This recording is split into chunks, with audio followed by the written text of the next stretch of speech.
The illusion of progress. Why Black women are being erased while we celebrate Welcome to Soft Girl Era, the sacred space where strong Black women unlearn survival, rediscover softness, and reclaim the joy, rest, and freedom they deserve without guilt, without apology, and without explanation. I'm your host, LeAnne Dolce, pronounced Dolce, like sweet softness whispered in French. And I'm your guide from burnout to boundaries, from doing to being, from strong to soft, and loving every second of it. Today, I want to share something with you that shook me to my core, something that demands we stop, look closer, and question everything we've been told about progress. I recently had the privilege of sitting down with Desirée Lindsey, a powerhouse advocate, strategist, and truth teller who is making the world a better place by refusing to let the stories of Black women be erased, diminished, or ignored.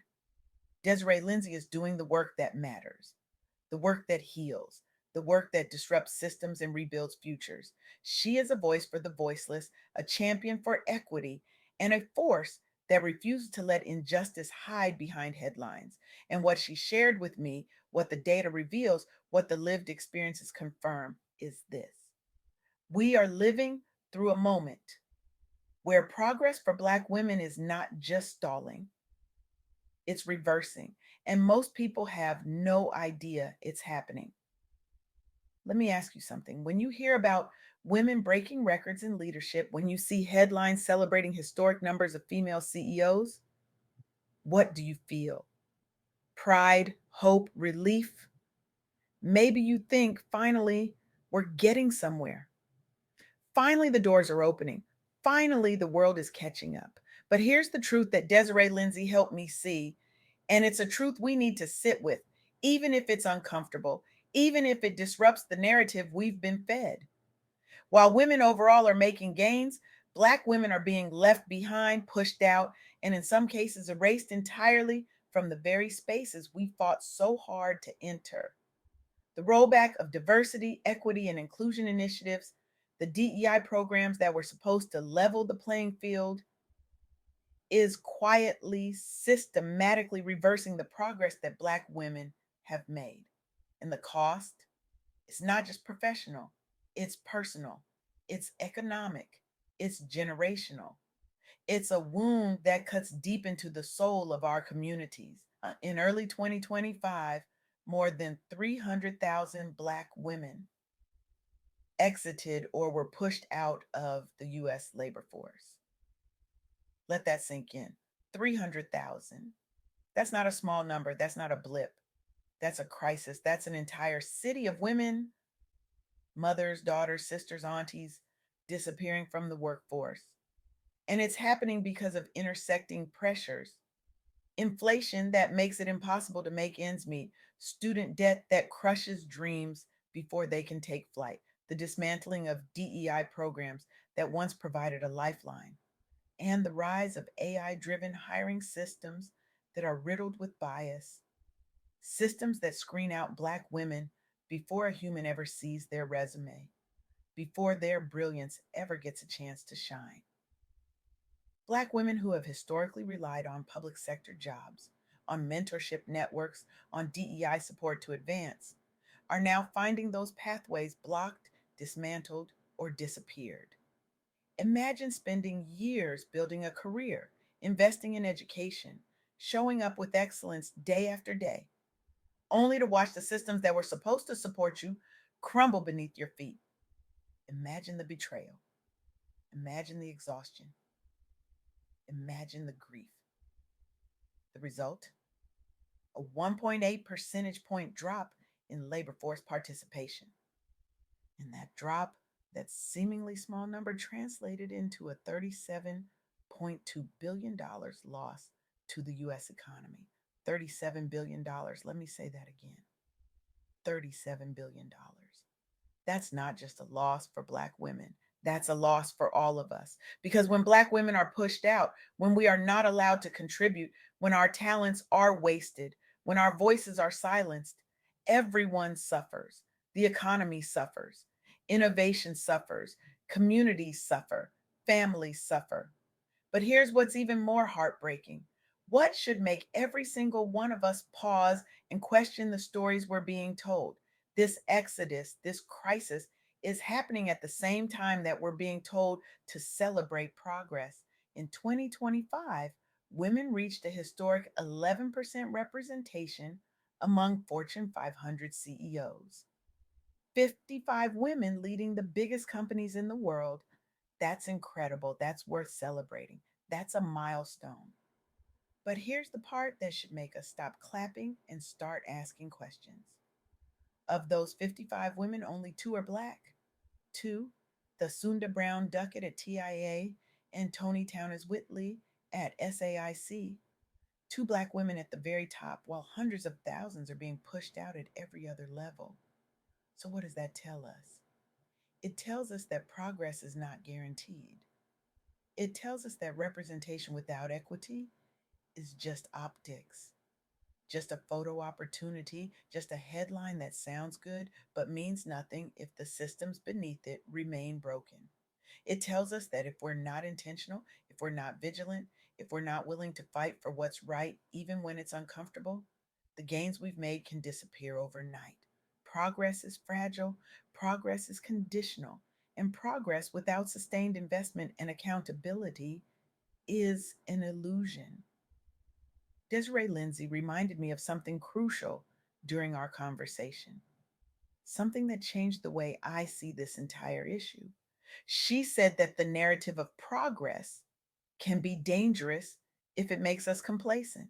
If we believe the work is done, if we think the systems have changed, we stop fighting, we stop advocating, we stop protecting the pathways that allowed us to get here in the first place. And that's exactly what's happening. DEI programs are being rolled back, not because they failed, but because they worked. They worked so well that they threatened the status quo. They worked so well that they made people uncomfortable. They worked so well that they forced organizations to confront their biases, their blind spots, their complicity in maintaining systems of inequity. And now the backlash is real, and Black women are bearing the brunt of it. Think about what that means. Think about the message that sends. It says that equity is optional. It says that inclusion is a trend. It says that Black women's contributions, Black women's leadership, Black women's brilliance is expendable. But here's where the story shifts, where the narrative takes a turn that is both heartbreaking and inspiring. Because even in the face of systemic disinvestment, even in the face of barriers and bias, even in the face of a world that keeps telling us we don't belong, Black women are not giving up. We're not disappearing. We're not shrinking. We're adapting. We're innovating. We're creating our own pathways. We're building our own tables. And we're doing it with grace, with grit, with an unshakable belief in our own worth. Post pandemic, Black women now lead 65% of non employer solo firms. 65%. Let that number settle in your spirit. We're building businesses in beauty, in consulting, in healthcare, and in digital services. We're leveraging platforms, building community based support systems, and turning entrepreneurship into a form of economic resilience, a form of resistance, a form of reclaiming our power. We're not waiting for permission. We're not waiting for a seat at the table. We're not waiting for someone to recognize our value. We're building our own tables and we're inviting others to sit with us. We're creating opportunities, not just for ourselves, but for the next generation. We're rewriting the rules. We're redefining success. We're proving that even when the systems fail us, we will not fail ourselves. This is what releasing the cape looks like. This is what redefining strength looks like. It's not about doing more. It's not about being stronger. It's not about proving our worth over and over again to people who refuse to see it. It's about being smarter, more strategic, more intentional. It's about recognizing that the systems were never designed for us. And instead of breaking ourselves, trying to fit into spaces that were never meant to hold us, we're creating new systems that reflect our values, our vision, our worth. We're building economies of care. We're building networks of support. We're building futures where Black women don't just survive, we thrive. But let's be clear, and this is where we have to tell the hard truth. Entrepreneurship is not a cure all, it's not a replacement for equity in the workplace. It's not an excuse for corporations to stop investing in Black women. It's not a reason to celebrate while systemic barriers remain intact. Entrepreneurship is a survival strategy. It's a response to systemic failure. It's what happens when the doors are closed, when the ladders are pulled up, when the pathways are blocked. And while it's beautiful, while it's powerful, while it's inspiring, it shouldn't have to be the only option. Black women deserve access. Black women deserve opportunity. Black women deserve to lead in every space, not just the ones we create for ourselves. So, what do we do? How do we move forward? How do we protect the progress we've made and ensure that the next generation doesn't have to fight the same battles all over again? How do we create a world where Black women can choose softness, can choose rest, can choose joy without having to sacrifice their careers, their security, their futures? First, we have to tell the truth. We have to stop pretending that progress is linear, that it's inevitable, that it's guaranteed. We have to acknowledge that the rollback of DEI is real, that the barriers are real, that the bias is real, that the pain is real. We can't fix what we refuse to see. We can't heal what we refuse to name. We have to be willing to have uncomfortable conversations. We have to be willing to call out injustice. We have to be willing to demand better, not just for ourselves, but for every Black woman who comes after us. Second, we have to invest, not just in programs, not just in policies, but in people. We have to invest in mentorship, in sponsorship, in networks that support Black women at every level. We have to invest in education, in training, in pathways that create opportunity, not just access. We have to invest in the wellness, the mental health, the wholeness of Black women who have been carrying the weight of the world on their shoulders for far too long. We have to invest in creating space where Black women can rest, can heal, can be soft without apology, without explanation, without guilt. Third, we have to hold systems accountable. We have to demand transparency. We have to ask the hard questions. How many Black women are in leadership? How many are being promoted? How many are being retained? How many are being paid equitably? How many are being given opportunities to grow, to lead, to innovate? And if the numbers aren't where they should be, we have to ask why and we have to demand change. We have to refuse to accept empty promises. We have to refuse to accept performative allyship. We have to demand action and we have to hold people accountable when they fail to deliver. And finally, we have to support each other. We have to build community. We have to lift as we climb. We have to create spaces where Black women can be seen, can be heard, can be valued, can be celebrated. We have to remind each other that we are enough, that we are worthy, that we are powerful beyond measure. We have to hold space for each other's joy, for each other's pain, for each other's dreams. We have to be the safety net that the systems refuse to provide. We have to be the village. We have to be the change. This is the heart of soft girl era. This is the work we're doing here. We're creating a space where Black women can exhale, where we can release the cape, where we can embrace softness as a radical act of self love, as a form of resistance, as a declaration that we refuse to be broken by systems that were never designed to protect us. We're redefining what strength looks like. We're protecting our peace as a practice. We're healing in real time. And we're doing it together, hand in hand, heart to heart, breath by breath. Desiree Lindsey reminded me that representation matters, not just because it's the right thing to do, but because it has real economic impact, real social impact, real generational impact. When Black women are excluded, when we're pushed out, when we're not allowed to contribute, the entire economy suffers. But when we're included, when we're supported, when we're empowered, when we're celebrated, everyone benefits.